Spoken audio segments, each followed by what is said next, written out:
안녕하세요 여러분. 우리 중고청 온라인 예배 4월 26일 예배를 시작하려고 합니다.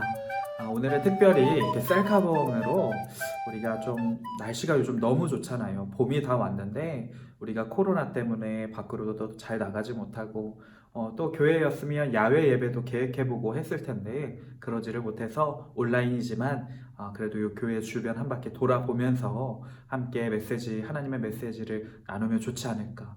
우리 그 전에 우리 성경 말씀 보시고 갈게요. 창세기 29장 19절에서 27절의 말씀 함께 보고 오시겠습니다.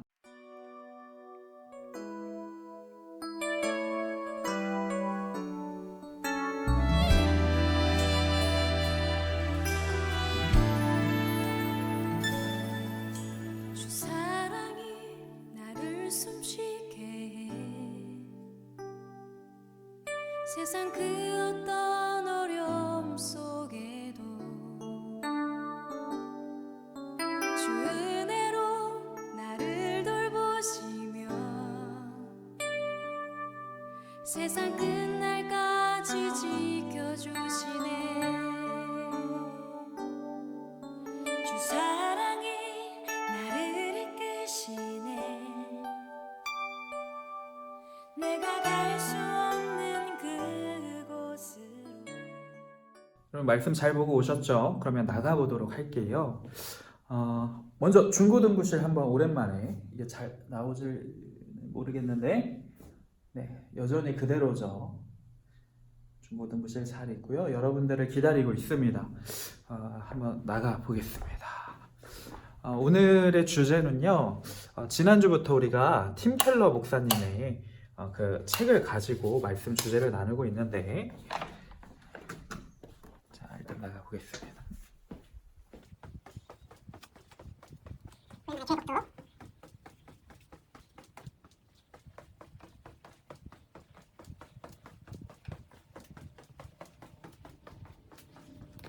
자, 밖으로 나왔습니다.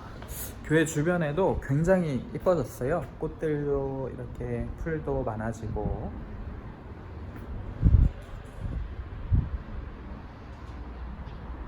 네, 오늘 이렇게 날씨도 좋은데 데이트하기 딱 좋은 날씨죠. 여러분들 오늘은 특별히 그런 주제예요. 사랑이란 주제인데 남녀 간의 사랑에 대한 이야기를 좀 해보려고 합니다. 요즘에 코로나 때문에 밖에 잘 나가지는 못하지만 또 마스크 쓰고 데이트하는 친구들도 많이 있더라고요. 저는 여러분들이 정말 아름다운 연애를 했으면 좋겠습니다. 아름다운 사랑하시고 또 결혼도 잘하시고 그래서 자녀도 낳으시고 아름다운 가정을 이루는 우리 모든 친구들과 또 우리 청년분들 되기를 원합니다. 결국 바람도 많이 불고 이 핸드폰에 소리가 잘 안 들어가가지고 찍고 나서도 결국 다시 이곳으로 들어왔습니다. 다음에 제대로 한번 야외에서 온라인 예배를 드릴 수 있다면 그렇게 해보고요. 오늘 다시 이어서 말씀을 나누도록 할게요. 여러분 아까도 말씀드렸다시피 저는 여러분들이 진짜 아름다운 사랑, 이쁜 사랑 했으면 좋겠습니다. 그런데 그런 이성교제를 할 때 그래서 가장 중요한 것이 무엇이냐? 그것은 하나님께서 사랑의 근원이시다라는 것을 잊지 않는 겁니다. 모든 사랑은 그러니까 하나님으로부터 나옵니다. 남녀 간의 사랑, 막 어머니의 헌신적인 사랑, 그런 아가페의 사랑, 이것뿐만이 아니라 남녀 간의 사랑도 하나님이 창조하셨다는 거예요. 아담을 지으시고 그의 짝 하와를 주신 것도 하나님이시잖아요. 그 모든 것을 보았을 때 우리가 하나님의 사랑 안에 있을 때 우리가 온전한 연애와 또 사랑을 할 수 있다라고 하는 것을 잊지 않았으면 좋겠습니다. 여러분 그런데요 이 커플들을 보면요 되게 이쁘고 아름다운 커플이 있는 반면에 되게 불편하게 만들고 사람들을 보기에 눈살 찌푸려지고 이런 커플들도 있다는 거예요. 왜 똑같이 연애하고 사랑하는데 누구는 되게 이쁜 사랑을 하고 누구는 왜 좀 이상한 사랑, 좀 그런 사랑을 할까요? 예를 들어서 요즘에 흔히 드라마나 영화 주제로 나오는 잘못된 사랑들 있잖아요. 불륜. 이런 주제가 굉장히 안 좋은데 요새 TV나 뭐 인터넷에 너무나 많은 주제로 나오게 됩니다. 여러분 청소년 여러분들에게는 진짜 안 좋은 건데 이제는 여러분이 봐도 별로 이상하지 않을 정도로요. 우리 문화에 깊숙이 들어와 있어요. 잘못된 사랑이죠. 이런 사랑은 하나님으로부터 나왔다고 볼 수가 없겠죠. 자, 또 제가 이 주제를 삼고 있는 이 책에 나오는 셀리라는 여자가 있었습니다. 미국 사람인데 이 여자는 되게 이뻤어요. 아름다운 여성이었는데 그러다 보니까 남자들한테 인기가 많았고 이 여인은 계속해서 연애를 했습니다. 어릴 때부터. 자, 그런데 어느 순간 이 여자가 남자 없이는 도저히 외로워서 견딜 수가 없는 거예요. 그래서 헤어지면 또 바로 다른 남자를 만나고 헤어지면 또 바로 만나고 그래서 굉장히 많은 남자들과 연애를 하게 됐던데 그렇게 막 사귀다 보니까 심지어 폭력적인 남자를 만나기도 했어요. 근데 그 남자가 이 셀리라는 여성에게 폭력을 행사해도 이 여성은 헤어지기가 두려운 거예요. 왜냐하면 내 옆에는 항상 남자가 있어야 뭔가 충족이 되니까. 그래서 헤어지지 못하고 계속 그 폭력적인 남자와 계속 이 연인의 사이를 이어가는 그런 안타까운 이야기가 이 책에 등장하게 됩니다. 여러분, 이런 사랑은 어떤 사랑일까요? 과연 하나님으로부터 나오는 사랑일까요? 그런데 여러분, 성경에도요, 이런 좀 하나님으로부터 나오는 온전한 사랑을 하지 못하는 그런 이야기들이 있습니다. 오늘 특별히 이 믿음의 이 조상들 중에서 아브라함과 이삭과 또 누구죠? 야곱의 이야기를 오늘 좀 해보려고 해요. 먼저 그러기 위해서 배경 설명을 잠깐 하도록 하겠습니다. 다 아시는 내용일 수도 있는데 여러분, 야곱이 쌍둥이로 태어난 거 기억하세요? 쌍둥이 에서와 야곱은 쌍둥이입니다. 근데 몇 초 차이로 야곱이 둘째가 되었어요. 참 억울했을 것 같아요. 당시에는 장자가 받는, 첫째 아들이 받는 혜택이 어마어마했기 때문에요. 이 진짜 쌍둥이들은 이게 쌍둥이로 둘째가 된 아들들은 좀 억울했을 것 같아요. 야곱도 마찬가지였죠. 아버지 이삭은 에서를 장자라는 이유로 더 편애했습니다. 그리고 엄마가 자신을 좀 더 사랑해 주긴 했지만요, 아버지의 사랑이 늘 고팠어요. 그러다가 야곱이 속임수를 써서 이 장자의 축복을 아버지가 할 때가 되었는데 이 눈이 안 좋은 아버지의 그 약점을 이용해서 에서 형으로 변장을 하고 아버지 앞에 가서 그 장자의 축복을 가로채게 됩니다. 자, 여기까지는 괜찮았는데 이후로 어떻게 될까요? 에서 형이 당연히 화가 났겠죠. 아주 무섭고 남자다웠던 에서 형이 야곱을 죽이기로 결심합니다. 그래서 야곱은 그 집을 떠나서 도망칠 수밖에 없었어요. 광야를 지나서 아주 멀리 사는 그 외갓댁이 있는 그 외삼촌 라반이 있는 집까지 야곱이 도망칠 수밖에 없었습니다. 자, 사실상 장자의 축복을 받았지만 야곱은요, 집을 떠나야만 했고 형이 결국은 아버지의 모든 재산을 받게 될 형편이었고요. 자신은 아무 재산도 챙기지 못한 채 고향을 떠나 멀리 타지에서 살아갈 수밖에 없었습니다. 그리고 사랑하는 어머니의 죽음도 나중에 보지 못하게 돼요. 자, 그럼 이런 안 좋은 인생이 꼬여버린 것만 같은 이 상황에서요, 야곱이 한 여인을 만나게 되는데 그게 바로 라헬이라는 여자였어요. 삼촌의 둘째 딸이었는데요, 굉장히 아름다웠다라고 성경에도 표현이 됩니다. 야곱은 한눈에 반했어요. 혹시 한눈에 반해서 이렇게 사랑하게 되고 결혼하게 되는 로망 있으신 분들 계십니까? 야곱이 바로 그랬다는 거예요. 야곱은 그렇게 삼촌네 집에서 얹혀 살게 되었는데 이제 삼촌의 일을 막 돕다 보니까 삼촌이 보기에 야곱이 일을 너무나 잘하는 겁니다. 그래서 정직원으로 채용하고 싶은 거예요. 야곱아, 내가 너를 진짜 본격적으로 정식적으로 같이 좀 일을 해보고 싶다. 내 연봉을 어떻게 쳐주면 좋겠냐라고 이렇게 제안을 먼저 해온 겁니다. 자, 그랬더니 야곱이 뭐라고 했냐면, 삼촌, 저는 다른 어떤 것도 필요가 없습니다. 둘째 딸 라헬만 저에게 주십시오. 라헬과 결혼할 수 있도록 저에게 주십시오. 저는 그렇다면 7년 동안 삼촌을 위해서 봉사하겠습니다. 라고 한 거예요. 7년의 연봉을 삼촌에게 다 주겠다는 거예요. 자, 이런 모습에 이 성경학자들은 야곱이 상사병에 걸렸다라고 표현을 하기도 하더라고요. 여러분 야곱 어떻습니까? 저는 이 말씀을 읽으면서 와 야곱 진짜 멋있다. 진짜 로맨틱하다. 어떻게 7년을 그렇게 한 여자를 위해서 봉사할 수 있을까? 더군다나 나중에 나오는 표현이요. 야곱이 이 7년을 며칠처럼 여겼더라 라고 표현되어 있더라고요. 그 7년을 기다리는 게 야곱에게는 너무 좋았던 거예요. 그 7년 동안 라헬만 바라보며 살았던 것이죠. 영화의 대사 같기도 하고 진짜 막 드라마 같기도 한 일을 야곱이 지금 하고 있는 거예요. 자, 그런데 성경적으로 보니까 이 야곱의 사랑은요 사실 건강한 게 아니더라고요. 야곱은요 라헬을 통해서 자신의 빈 곳을 채우려는 열망으로 가득했어요. 지금 야곱의 상황이 그렇잖아요. 아버지의 사랑을 받지 못하고 상처를 입고 또 아버지를 속여서 축복을 가로채웠어요. 지금 죄책감도 있겠죠. 형에게 또 아버지에게. 또 친형은 자신을 죽이려고 합니다. 그런 위협도 가지고 있어요. 또 자신을 사랑해주고 늘 챙겨주던 어머니와 헤어졌어요. 집과 고향과 모든 친구들과 삶의 터전을 잃어버리고 지금 광야를 건너서 먼 타지에 와 있습니다. 자신에게 재산은 아무것도 없고 빈털털이에요. 자, 이런 상황에서 지금 야곱이 온전히 의지할 수 있는 것은 라헬밖에 없었다는 거예요. 내가 라헬만 얻으면, 라헬과 결혼만 하면 나는 다시 행복해질 수 있겠지. 내 상처가 치유되겠지 라는 생각으로 라헬만 바라보며 지금 7년을 살아가게 되는 겁니다. 노예처럼요. 야곱은 하나님의 사람이잖아요. 특별히 믿음의 대를 잇는 사람이었습니다. 그럼에도 불구하고 하나님을 바라보아야 되는데 여기가 포인트입니다. 하나님을 바라보아야 되는데 야곱은 사람이었던 라헬만을 바라보고 살았다는 거예요. 야곱은 라헬이 아무리 좋을지라도 하나님을 바라보는 인생을 살았어야 합니다. 많은 사람들이요 사랑이란 이름으로 하나님도 제쳐두고 그런 이제 자신이 살아가는 대상만 바라보고 살아가는 사람들이 있어요.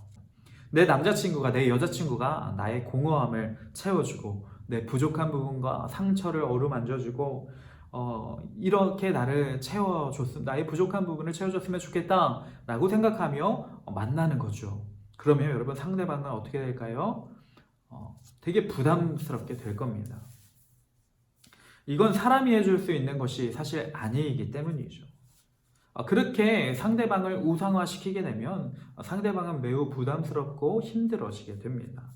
갈등이 생기게 돼요. 자꾸 그 관계에 얽매이게 됩니다. 자, 그 상대방을 바로 우상으로 삼았기 때문이죠. 내 부족함과 공허함을 채워주고 내 상처를 제대로 치유해 줄 수 있는 분은 오직 이 세상에 하나님밖에 없습니다. 우리가 그 사실을 잊지 말고 연애를 해야 된다는 거예요. 이렇게 볼 때 야곱의 사랑은 매우 집착적이었고 비정상적이었다는 거예요. 당시 7년의 연봉을 학자들이 연구해 봤을 때 평상적으로 이제 결혼하는 남자가 내는 비용의 4배였다고 합니다. 그러니까 4배나 주고 사랑에 눈이 멀어서 그러한 노예 계약처럼 스스로 해버리고요. 그렇게 라헬만 바라보고 살아갔다는 거죠. 사리분별을 하지 못하는 야곱이었다. 그런 야곱을 삼촌은 또 이용을 했다는 겁니다. 자, 그래도 어쨌든 7년이란 세월이 잘 흘러서 결혼할 때가 되었습니다. 야곱은 너무 기뻤어요. 7년간의 이 모든 것이 보상받는 느낌이어서 그 결혼 잔칫날 아주 술에 많이 취했습니다. 자, 그런데 그때 문화가 이 낮에는 신부의 얼굴을 볼 수가 없었던 것 같아요. 근데 밤에 처음으로 이제 신부를 만나게 되는데 뭐 전등도 없고 이러다 보니까 깜깜한 그 방에서 처음으로 신부를 만났겠죠. 그리고 당연히 라헬일 것이라고 생각하고 첫날 밤을 자고 일어났습니다. 아침에 일어나 보니 옆에 있는 여인이 누구였냐면 라헬이 아니라 그의 언니 레아인 거예요. 야곱이 깜짝 놀라고 너무 화도 나서 삼촌에게 찾아와서 따집니다. 왜 라헬을 주지 않고 레아를 주셨습니까? 라고 물으니까 삼촌이 태연스럽게 하는 말이 우리 지역에서는 전통적으로 언니보다 동생이 먼저 시집갈 수는 없다 라고 말을 하는 거예요. 야곱은 지금 사기 결혼을 당한 겁니다. 그래서 야곱이 너무 화가 나서 어떡하냐고 나는 라헬과 결혼하기 위해서 7년을 삼촌에게 봉사했다고 말을 하는 거예요. 자, 그러자 라반이 뭐라고 하냐면 그럼 라헬도 결혼하고 싶으냐? 그러면 내가 나를 위해서 7년을 더 봉사해라. 그렇다면 라헬도 주겠다 라고 하는 거예요. 여러분, 야곱이 어떻게 했을까요? 당장 고발하고 사기죄로 고소해가지고 이 판결을 엎어야 되지 않을까요? 근데 야곱은요, 그렇게 울며 겨자 먹기로 7년을 더 라반에게로 봉사합니다. 이미 라헬은 야곱에게 우상이었기 때문이에요. 지금 정확하고 뭐 사리 분별되는 판단을 야곱이 할 수가 없습니다. 완전 라헬에게 빠져 있어서 하나님이 주시는 지혜도 없고 그렇게 다시 노예 생활을 하는 거예요. 자, 이후에도요, 야곱은 라헬만을 우상으로 두고 살아가는데 그렇다 보니까 레아는 사랑을 받지 못했어요. 물론 야곱이 원한 사람도 아니었기 때문이겠지만 그래도 이제 결혼을 했다면 책임을 어느 정도 져야 되는데 레아는 사랑하지 않고 대놓고 라헬만 사랑했고요. 심지어 그 자녀들까지 레아의 자녀를 별로 사랑하지 않고 라헬이 낳은 자녀만 더 사랑했습니다. 자, 그렇다 보니까 가정이 어떻게 될까요? 늘 갈등이 있는 거예요. 그의 자녀들과 레아는 항상 상처가 있었습니다. 자, 그러다가 나중에 극단적인 일까지 일어나는데 레아의 아들들이 라헬의 아들 요셉을 애굽으로 팔아버리는 사건도 일어나게 됩니다. 여러분, 이처럼요, 우상 숭배라는 게 사람을 우상으로 두면요, 그 안에는 평안이 있을 수가 없어요. 우리가 남자친구, 여자친구를 우상으로 두기 시작하면요, 그 사람만 보고 하나님을 보지 않고 살아가면요, 반드시 이 갈등이 생기고 평안이 이루어지지 않습니다. 진정한 사랑이 이루어질 수가 없다는 거예요. 그러니까 결국 이 본문에서 이야기하고 있는 것은 우리가 사랑과 희망을 사람에게 걸어서는 안 된다. 오직 하나님께 걸어야 된다라고 하는 것입니다. 나의 영혼을 온전히 채워줄 수 있는 분은 오직 하나님이시다라는 것을 가르쳐 주고 있는 것입니다. 그래서 제가 예전에도 말씀드린 적이 있는데 연애는 언제 하는 것이냐? 그러면 중고등부 학생들 연애는 언제 해야 돼요?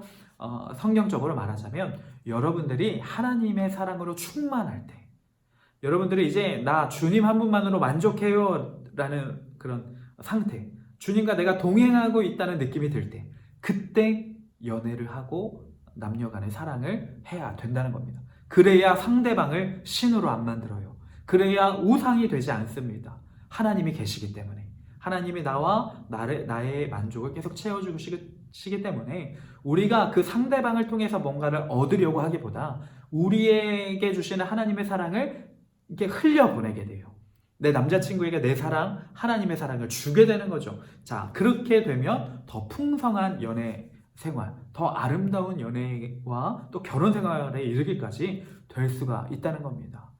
우리의 인간적인 사랑은 뭔가를 자꾸 얻으려고만 합니다. 하지만 하나님의 사랑은 주는 사랑이에요. 이게 완전히 다르다는 겁니다. 여러분, 이런 사랑을 경험하는 여러분들이 되기를 축복합니다. 그래서 저도요, 여러분들 이제 오랫동안 알아보지도 못했고 지금 여러 가지 이유로 많은 시간을 여러분과 보내고 있지 않음에도 불구하고 저는 여러분들을 사랑한다고 고백할 수가 있습니다. 왜냐하면 하나님의 사랑이 저에게 있기 때문에 그 사랑으로 제가 여러분들을 진심으로 사랑하는 거예요. 우리가 그 사랑 안에 거할 수 있게 됩니다. 그래서 성경에도 보면요, 하나님과 인간의 관계가 목자와 양, 또 왕과 백성, 친구, 막 여러 가지 것들로 표현이 되는데 그 중에 제일 친밀한 관계가 바로 하나님은, 주님은 신랑, 우리는 신부라는 표현이 있습니다. 그런 관계, 그런 친밀한 관계 속에서 주어지는 하나님의 사랑이 우리에게 있을 때 우리가 좀 더 아름다운 연애, 온전한 사랑을 할 수 있게 된다는 겁니다. 우리 남녀간의 사랑뿐만이 아니라 우리 주변에 있는 누군가를 사랑할 때 역시 동일하게 적용됩니다. 우리에게 하나님의 사랑이 있을 때 우리가 온전한 사랑을 할 수 있다는 것을 잊지 마시고, 여러분 절대로 사랑이란 이름으로 빙자된 우상을 섬기지 마시고 온전히 하나님만 섬기며 사랑하고 사랑받는 우리 모든 중고등부 청년부 예배자들 되기를 간절히 축복합니다. 우리 함께 기도하겠습니다. 하나님 감사합니다. 우리에게 먼저 사랑을 주신 하나님, 예수님께서 십자가에 못 박히시기까지 죽기까지 사랑하신 그 사랑이 우리에게 허락하여 주심을 너무나도 감사드립니다. 우리가 이 사랑을 먼저 받고 또 나눌 수 있는 그런 자들 되게 해주시옵소서. 그래서 우리가 연애를 할 때에도 그런 인간적인 사랑, 한계적인 사랑, 육체적인 사랑만 추구하지 말고 하나님의 사랑 안에서 온전한 사랑을 할 수 있는 아름다운 자들이 되게 하여 주시옵소서. 주님, 코로나로 계속 우리 가운데 건강에 위협이 있사오니 지켜주시고 우리가 하루빨리 다시 만나 사랑을 나누며 예배할 수 있도록 도와주시옵소서. 감사드리며 예수님의 이름으로 기도드립니다. 아멘.